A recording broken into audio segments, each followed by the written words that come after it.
There is a battlefield few Catholics recognize. It is not in distant lands, but within the walls of their own homes. What enters through the front door can quietly shape the soul of the entire family. Pope Leo XIV warns, evil does not always knock with violence. Often it slips through comfort, habit, and unexamined choices. The modern home has become a place of immense spiritual vulnerability. Many Catholics mistakenly believe that if no mortal sin is committed inside, then no danger exists. But the Church teaches that what fills the atmosphere of the home influences the soul. The images on the walls, the objects on the shelves, the words spoken at the table, and even the silences that reign. The enemy no longer needs to storm the gates with terror. He only needs access through small compromises. The superstitious amulet gifted by a friend, the zodiac sign printed on a child's shirt, the crystal kept for energy, or the dream catcher hung for decoration. All harmless, they say. St. Paul warns, do not give the devil a foothold. Ephesians 4 verse 27. Yet these footholds accumulate. A symbol tolerated here, an object accepted there. Slowly, the atmosphere of the home shifts from sacred to secular, from protected to exposed. Pope Leo XIV teaches, the home that invites confusion cannot claim protection. The danger is not in the object itself, but in what it represents, a shift of trust away from divine providence and toward superstition, energy manipulation, or cultural trends. The Catechism makes this clear. Superstition is a grave distortion of the worship we owe to God alone. The devil delights in being subtle. He rarely introduces evil as evil. Instead, he dresses it in beauty, sentimentality, or nostalgia. A crystal for calm, a symbol for fun, an exotic statue for art. And while faith sleeps, chains tighten. The battle for your home has already begun. Not every war is visible. The Church teaches that the spiritual world is as real as the physical, and far more consequential. The enemy moves not only through temptation but through atmosphere, through what surrounds the soul, feeds its senses, and shapes its quiet thoughts. Pope Leo XIV warns, the air you breathe in your home may either nourish your soul or suffocate it. When sacred images once filled Catholic homes, crucifixes above doorways, images of the Sacred Heart, statues of Our Lady, these were not decorations. They were silent sermons. They proclaimed who ruled this house. They reminded every family member, Christ reigns here. But today many walls stand empty, or worse, adorned with symbols that invite confusion. The minimalist home that erases all signs of God soon becomes a neutral battlefield, where grace is not called upon and darkness is not resisted.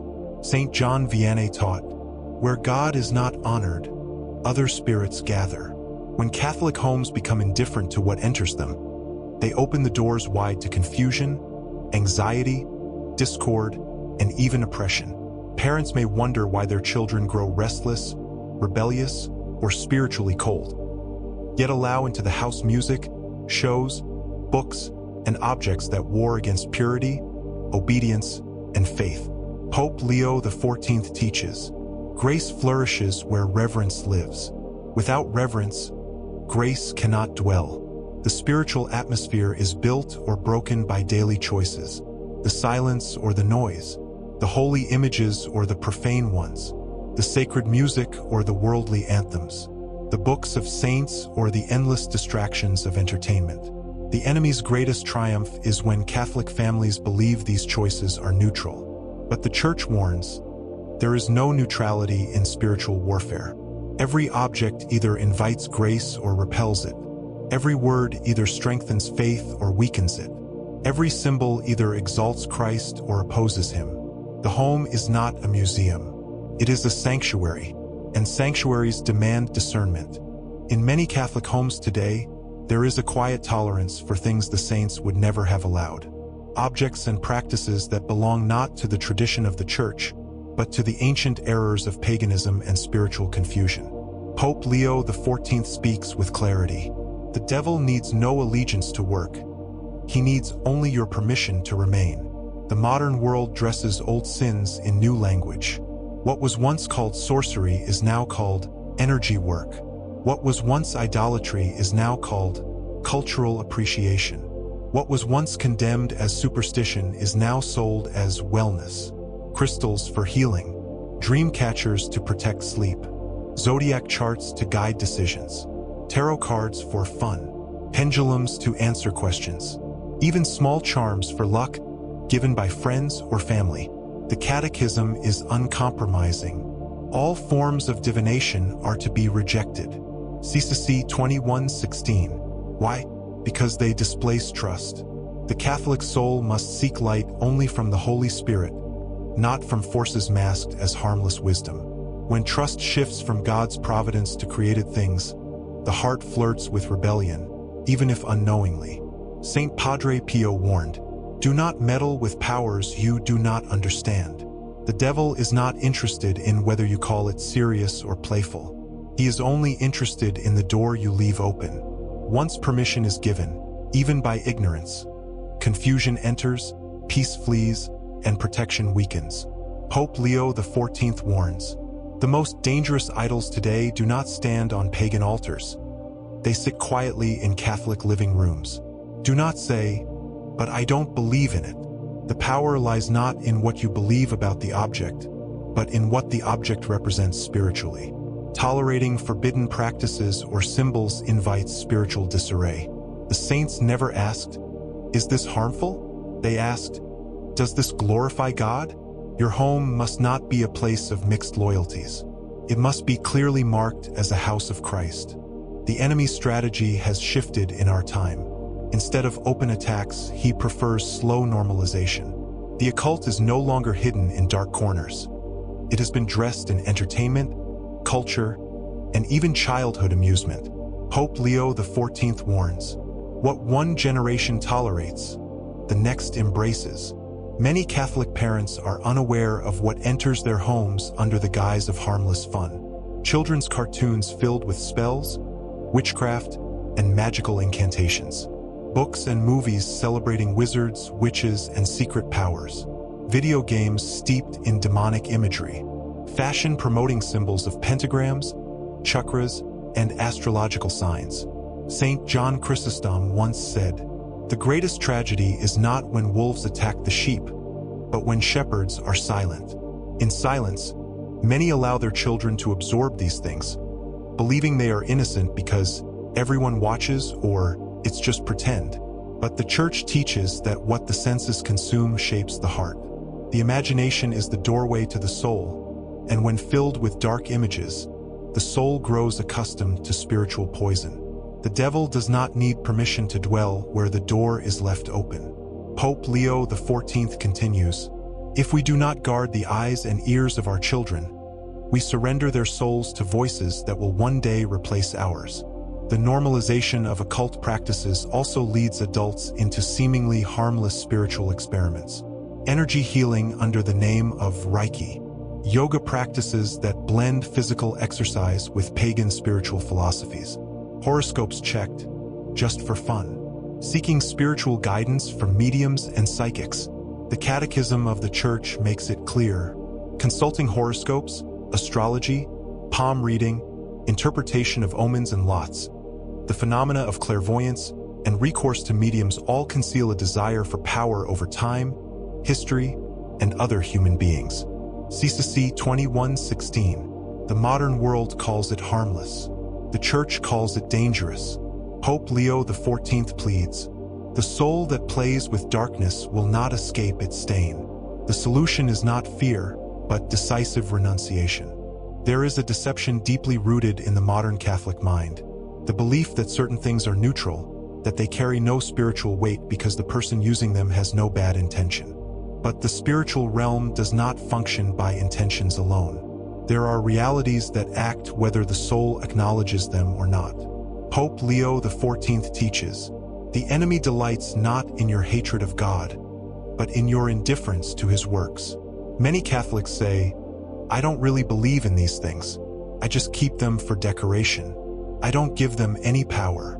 But the Church reminds us that the danger of certain objects lies not in our opinions, but in what they represent and invite. When ancient pagan symbols, occult artifacts, or superstitious charms occupy our homes, they create an atmosphere incompatible with the reign of Christ, regardless of our personal detachment. St. Paul warns with sobering clarity. What agreement is there between the temple of God and idols? 2 Corinthians 6 verse 16. Even the passive toleration of these items distorts the spiritual environment. The home that welcomes what belongs to foreign altars cannot claim full protection from heaven. Grace thrives where clarity reigns, but where confusion enters, grace withdraws. Pope Leo XIV continues, "A house divided cannot shelter peace. Either the cross reigns over your home, or it does not. It is a lie to believe that what entertains will not eventually form." The constant exposure to distorted symbols, false spiritualities, and pagan practices subtly trains the soul to grow comfortable with error. What begins as passive acceptance becomes eventual participation. The saints were not men and women of blurred lines. They sought purity not only in their hearts, but in their surroundings. Their homes were sanctuaries because they allowed no compromise with spiritual confusion. Every corner was claimed for Christ. The modern Catholic home must rediscover this courage. The time for blurred lines is over. The Church has always taught that places, like souls, can be consecrated or desecrated. A home is not simply a physical space. It carries a spiritual climate, either attracting grace or inviting restlessness. What lives under a roof will eventually live inside the hearts of those who dwell there. Pope Leo XIV teaches, "A home may speak without words. Its walls echo either blessing or rebellion." Some families cannot explain why peace seems to flee from their homes, why tensions rise, why tempers flare, why an unspoken heaviness seems to fill the rooms. And often, they search for natural explanations alone. Stress, exhaustion, misunderstanding. But sometimes, the deeper cause is spiritual disorder silently fed by the presence of what does not belong. It is not always dramatic possession or visible evil that disturbs a house. More often, it is the quiet loss of consecration. A crucifix removed because it feels outdated. A prayer neglected because of busyness. A symbol accepted because it seemed fashionable. And slowly, the spiritual covering weakens. Saint Teresa of Avila understood this deeply. She once wrote, "Where there is no prayer, the demons rejoice, for they find space unguarded." The enemy needs no spectacular entry. He only needs neglect. A house where Christ is rarely named, where sacramentals gather dust, where worldly amusements rule the evening hours. That house becomes vulnerable, not because God abandons, but because his place is quietly surrendered. Pope Leo XIV warns, "When the sacred is neglected, the profane is empowered." But the solution is always near.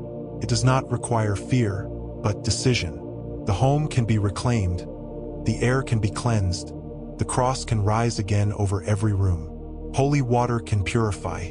The rosary can drive out what silent tolerance invited. The sacramentals, not as magic, but as gestures of faith, restore spiritual order.